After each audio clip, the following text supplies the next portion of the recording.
think that was for me. Oh.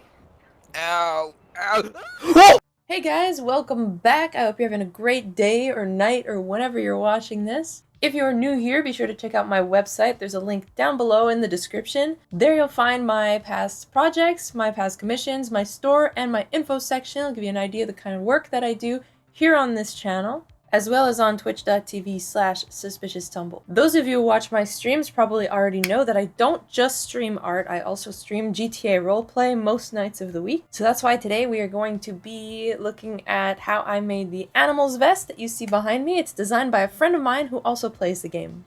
More specifically, what's involved in making this vest is a removable lining, the pattern process. Is the pattern process in this video? Using my embroidery machine, doing some vinyl decals, as well as some fabric paint. So hopefully that's something that interests you.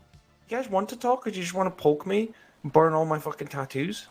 I spent fucking $6 on each one of them. I think his right arm is getting a lot of Yeah, burns? Fucking no shit, yeah, Sherlock. burns, and Fucking hell. his left arm is a little You should fresh. replace that sack with a fucking mustache and a pipe, you fucking genius bitch ass.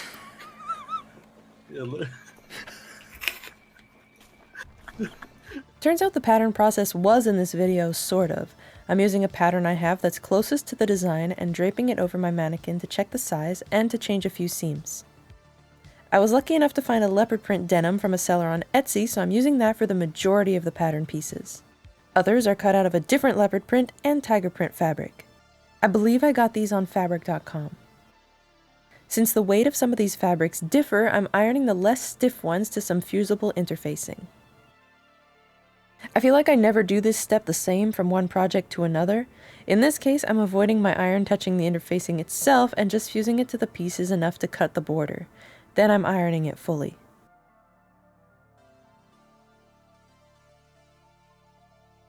Beautiful camera placement by me, so you're very welcome. I'm just clipping as many pieces as I can so that I can assembly line it all through my machine. Half of my collar is denim and the other half is tiger print, just because I liked it that way. Also, I'm not making up the mismatched pieces as I go, I'm following their placements from the reference. Now I'm seaming as many pieces as I can, including the collar, which is just getting seamed up around 3 edges.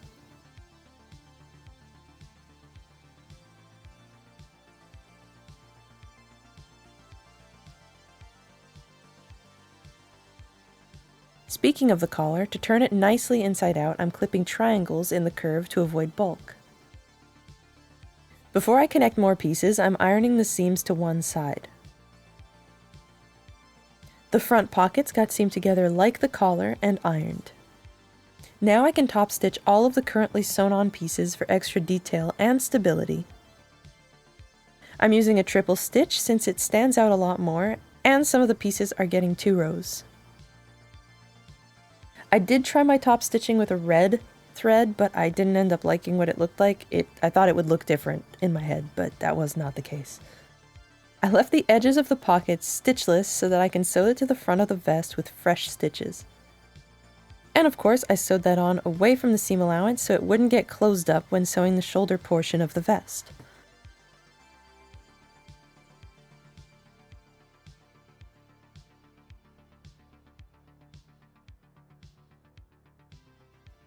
Now it works as a functional pocket and the next seam can be stitched.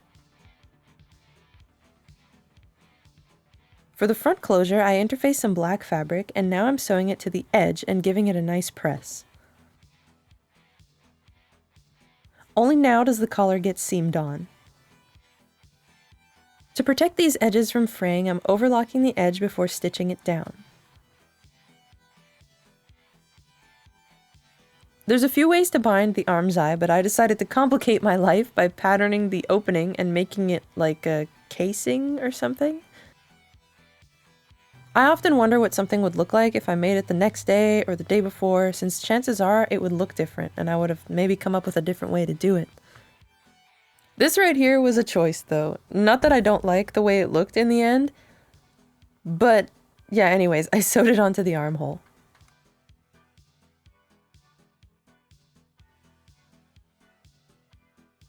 I had to murder someone right now. I'm murdering someone right now.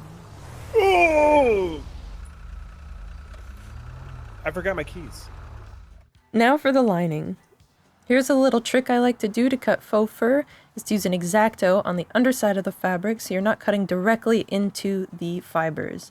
That way you have a lot less mess and a lot less to vacuum and to find in your house, you know, months after your project is finished. I took my existing pattern and connected them without seam allowance since I didn't need the sections for the inside.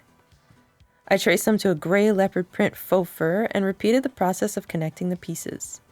This time though, I'm sewing the seam allowances open on either side to reduce bulk.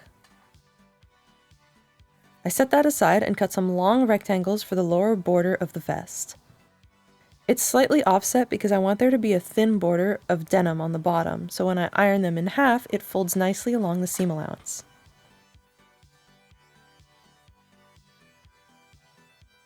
The edges turn inward all the way around, and I can top stitch the first half to the vest, leaving the denim side alone for the lining.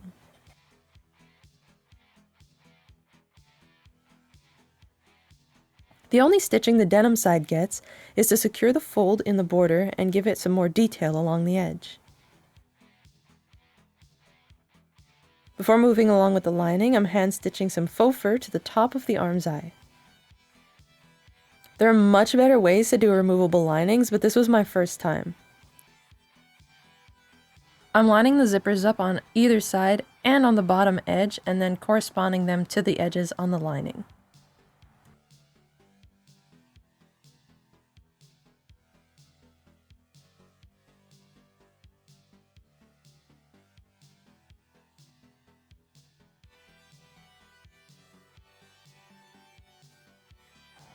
Despite it not being the best way to do a removable lining, it still worked, so I'm happy with it.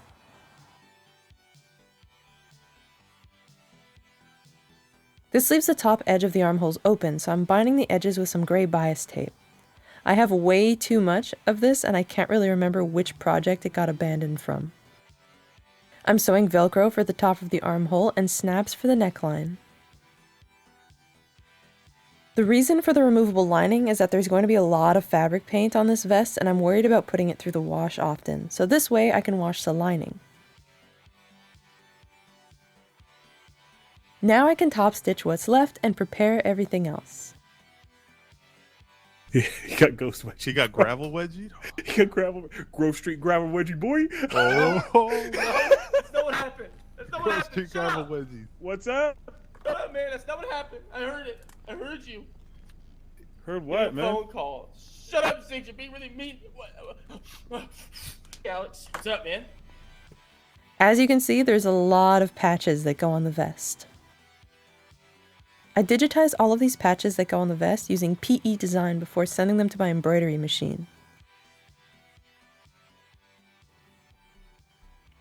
This took quite a while, not counting the tests, but I'm really happy with how they all turned out.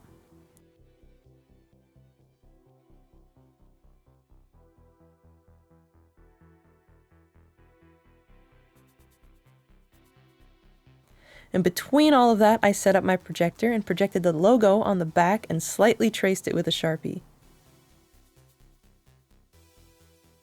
I don't like using the embroidery machine too late at night since I'm not entirely sure if my neighbors can hear it and I'd rather not wait and find out. The majority of the patches could be embroidered directly on the vest, which is a big help. This project was great practice for learning the digitizing software for my machine, and I feel a lot more confident with it now. Almost all these patches are available on my website too, if that's something you guys are interested in.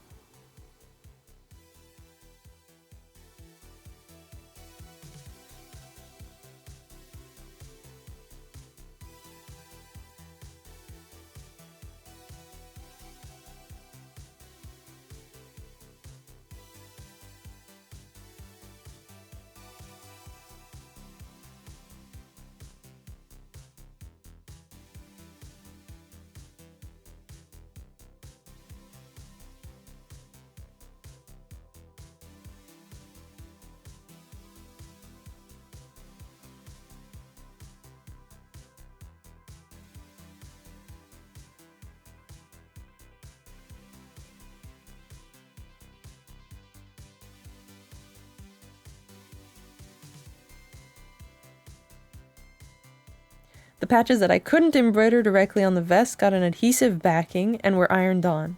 They were also hand sewn on though, because I don't really trust my adhesive backing. I should probably get a better quality one. The buttonholes I never planned to use were done by machine using a buttonhole foot. To digitize the decals, I used Canvas Workspace and sent them over to my brother Scan and Cut. These could have been hand painted or stitched, but I wanted to use my vinyl cutter just for fun. So I didn't record the initial pass of weathering on the vest apparently. I thought I did, so I apologize for that. But I just noticed that I forgot to mention that I used some black and red to weather the vest before the patches got sewn on. That way the weathering can be continuous throughout the vest, and more can be added on later. I'm not sure the correct way to hammer these bad boys in, but this worked out just fine and they're not really going anywhere, so it works.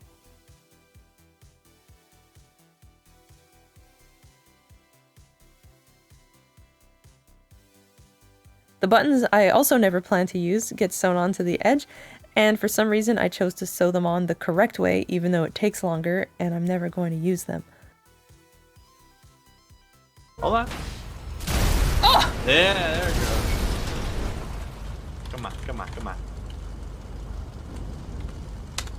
The motorcycle? Oh!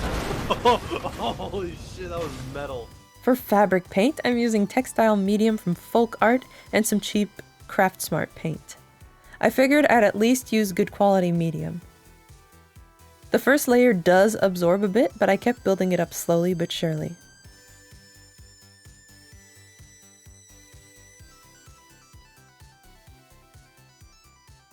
I'm leaving a lot of the black to last so I can also use it to clean up any edges, so I won't stress if I mess it up or anything like that. The weathering on the vest was done the exact same way, except I dry brushed it around some of the seams and where I wanted to darken.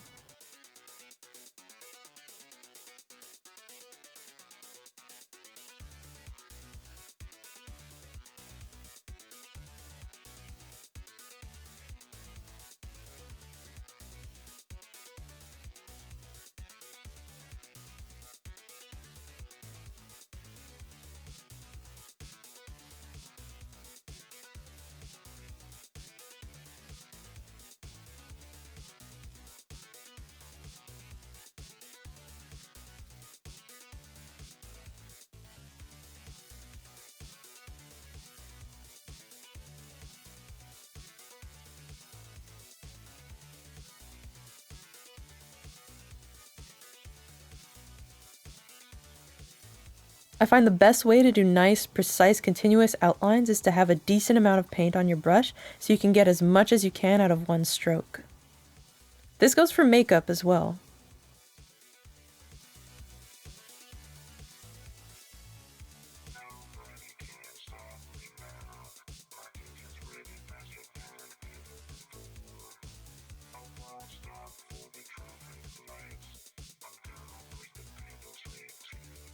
I made a stencil for the white Z, but it did kind of bleed a lot.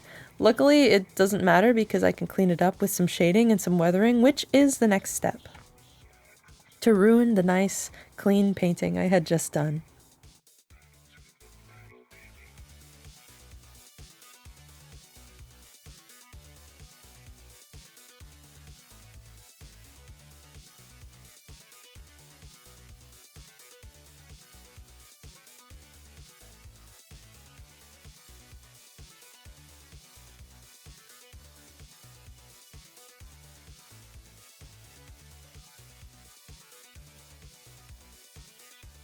I really do love it though, and so did Garbage and Trash.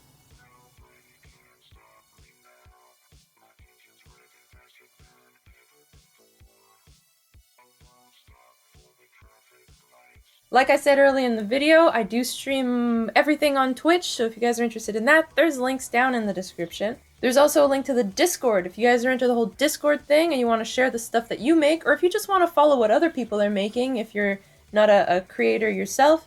Feel free to click on that link and join us. I'd also like to thank my Twitch subscribers and my Patreon subscribers for all your support. Thank you so much, and I know this is redundant and I do apologize, but I'm gonna keep doing it. With that said, guys, I will see you next time, and thank you so much for watching. Finally was able to smoke. Fucking pillows around, dude. What is this? What is this? What is what?